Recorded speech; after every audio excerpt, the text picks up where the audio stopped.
आधी रात का समय है, भगवान से विनती कर रही हैं, अपने पति का भी ध्यान करती हुई जा रही हैं।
से वो सुनीत जंगल की ओर बढ़ी हैं। रात का समय है, एक भयानक जंगल में पहुंची हैं।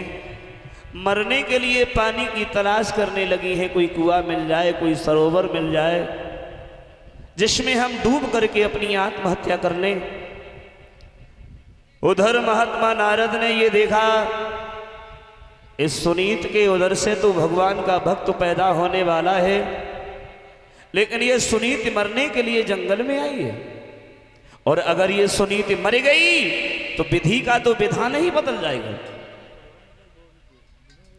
महात्मा बन करके ये सुनीति के पास पहुंच गई, आवाज लगाई, कौन है?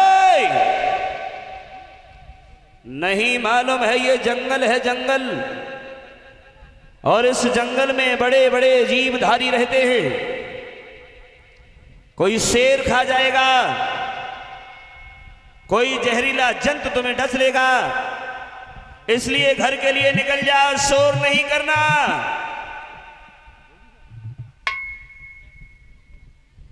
सुनीत ने पीछे मुड़ के देखा, सामने एक महात्मा को देखा है, दोनों हाथ जोड़ के प्रणाम किया है। बाबा जी, इतनी रात के समय आप इस जंगल में क्या कर रहे हैं? नारद बोले, सवाल पहले मैंने किया है, क्या नाम है तुम्हारा, और इतनी रात के समय इस जंगल में क्या करने के लिए आई हो? सुनीत ने दोनों हाथ जोड़े हैं। बाबा जी, मेरा नाम सुनीत है, मैं अयोध्या की रहने वाली हूं, मेरे पति का नाम उत्तानपाद है। इस जंगल में इतनी रात के समय में मरने के लिए आई हूं। नारद बोले, मरने के लिए? मरने के लिए क्यों आई है?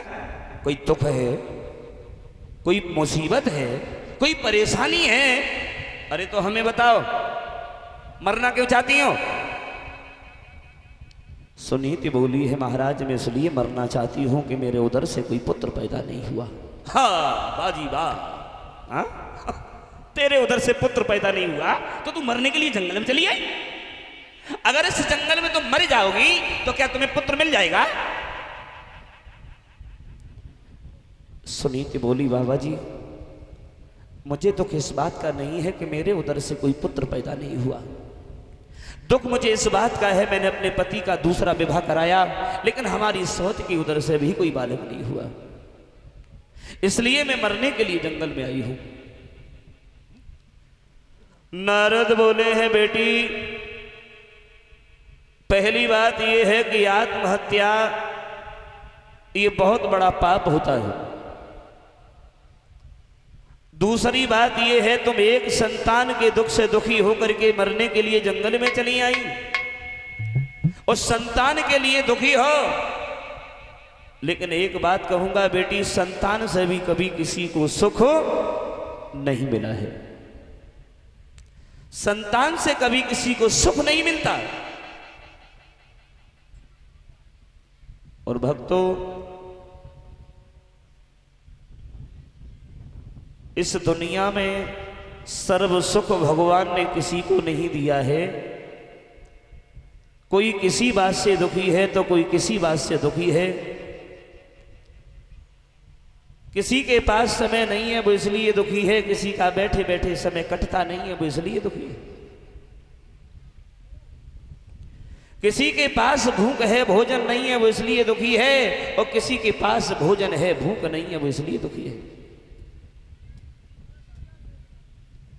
किसी के पास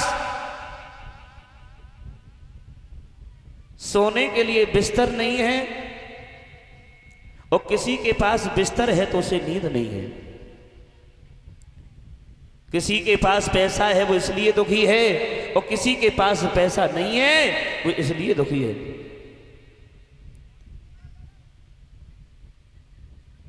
परम पूज्य गुरुदेव स्वर सम्राट श्रीमान ब्रजेश कुमार शास्त्री जी ने एक लाइन गाई थी कि आज के संसार में हर कोई न सुखी है, हर किसी न किसी बात से हर कोई दुखी है।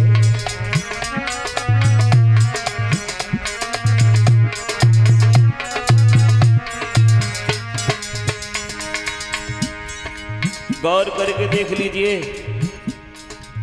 इस संसार में सर्व सुख किसी के पास नहीं है। कोई दुखी संतान को कोई संतान से, किसी के घर में लड़का नहीं है वो इसलिए दुखी है, और किसी के घर में लड़का है तो वो लड़का से ही दुखी है। कोई दुखी संतान को कोई संतान से, कोई दुखी अपमान है कोई सम्मान से।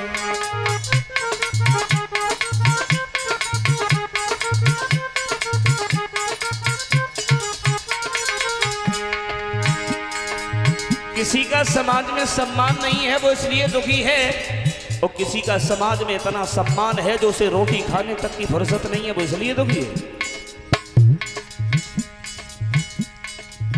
कोई बीमारी से दुखी है, कोई अधिकारी से दुखी है, कोई रिश्तेदारी से दुखी है, कोई सारी से दुखी है, तो कोई घरवारी से दुखी है। भगवान ने सर्वस्व किसी को नहीं दिया, लेकिन बताया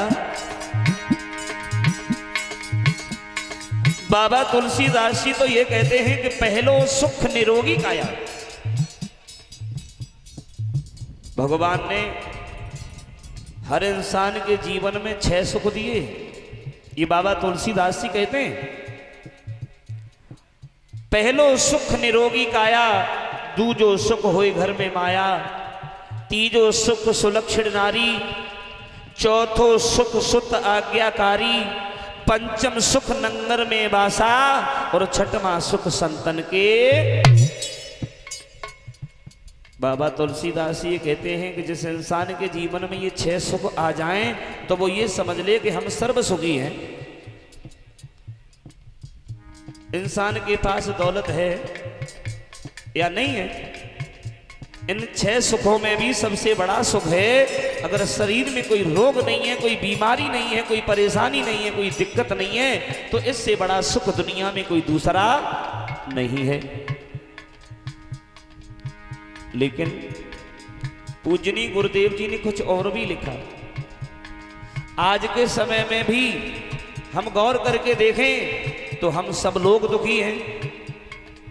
दुखी क्यों हैं? तो आज के समय की ओर मुड़ते हुए उन्होंने एक लाइन लिखी, आज के समय में हम लोग दुखी क्यों हैं? इसलिए घर घर में आज कल की महंगाई मारी गई।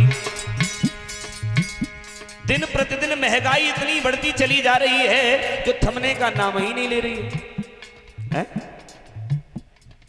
अंदाज लगा सकते हैं जो लगभग 5 वर्ष पहले कोई वस्तु हमें 50 रुपए की मिलती थी, आज वो वस्तु हमें 100 रुपए से ऊपर मिल रही है। अल्प समय की बात है। और इसी प्रकार से दिन प्रतिदिन महंगाई बढ़ती चली जा रही है, जो रुकने का थमने का नाम ही नहीं ले रही। तो गुरुदेव जी ने दर्शाया, घर घर में आज कल की महंगाई मारी गई।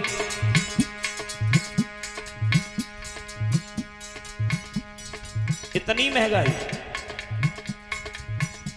और क्षमा चाहेंगे, आज के समय में सबसे ज्यादा अगर महंगाई बढ़ी तो मैंने तो अपनी सुध में ये देखा, जो और भी सरकारें पहले आई उनमें इतनी महंगाई नहीं हुई। इस सरकार में जो सरकार है, अब हम नाम तो नहीं ले रहे हैं, आप सब जानते हैं कितनी महंगाई है।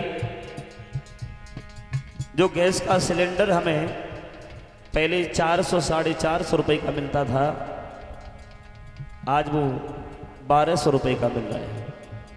जो डीजल हमें 45 से 50 रुपये के मध्य में मिलता था, आज वो 100 रुपये लीटर मिल रहा है। जो पेट्रोल hमें 60 रुपये तक मिलती थी, आज वो 100 रुपये से पार हो चुकी है। दिन प्रतिदिन महंगाई बढ़ती चली जा रही है। घर घर में आज कल की महंगाई मारी गई। फैशन के तौर कपड़ा की सिलाई मारी गई।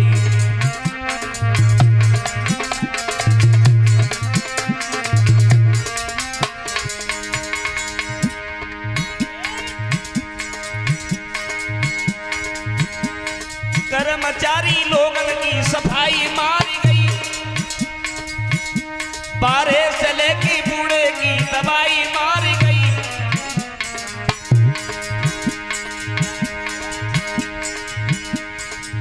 दिन प्रतिदिन आज इस फैशन के दौर में हम देख रहे हैं कि क्या हालत है हमारे इस देश भारत की। कर्मचारी लोगन की सफाई मारी गई। बारह से लेके बूढ़े की दवाई मारी गई। बाकी कुछ बचा वो सब लुगाई मारी गई।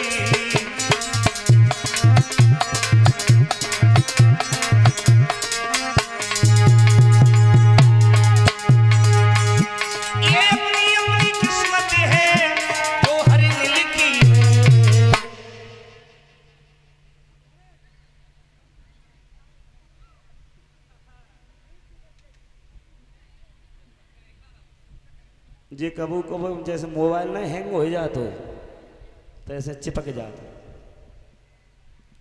अब हम जब तक बोलेंगे नहीं तब तक जी छूटेंगे ना।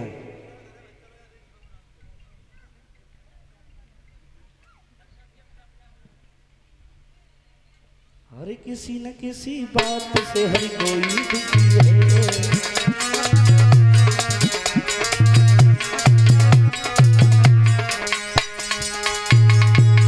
हरे किसी न किसी बात से हरि कोई दुखी है। इस संसार में भगवान ने सर्व सुख किसी को नहीं दिया है। वही बात नारद ने सुनीति को समझाई है, बेटी संसार में सर्व सुख भगवान ने किसी को नहीं दिया। तुम संतान के लिए दुखी हो, लेकिन जिनके घर में संतान है उनके घर में जाके देखो वो संतान से दुखी है। संतान से कभी किसी को सुख नहीं मिलता। अगर सुख मिलता है तो सच्चा सुख मिलता है। कैसे? सच्चा सुख मिलता है भगवान का भजन करने से, भगवान का चिंतन करने से।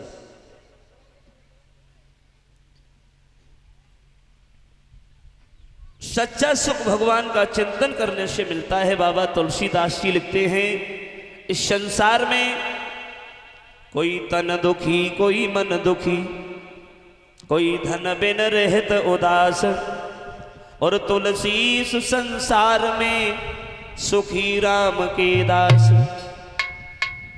तुलसी इस संसार में और धनवंता नहीं कोई, धनवंता बाय जानिए जाके राम नाम धन हो। केवल वही सुखी है जो भगवान का चिंतन करता है, भगवान के सहारे रहता है और भगवान के नाम पर विश्वास रखता है। इसलिए एक बात सुनो, सुनी तुम घर लौट जाओ, भगवान का भजन करो, इसी में तुम्हारा कल्याण है।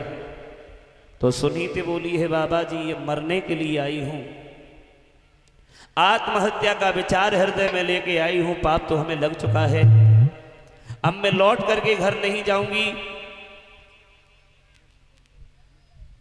मैं जीवित लौट करके अब उस झोंपड़ी पर नहीं जाऊंगी, क्योंकि अब ये कष्ट हमसे देखे नहीं जाते हैं।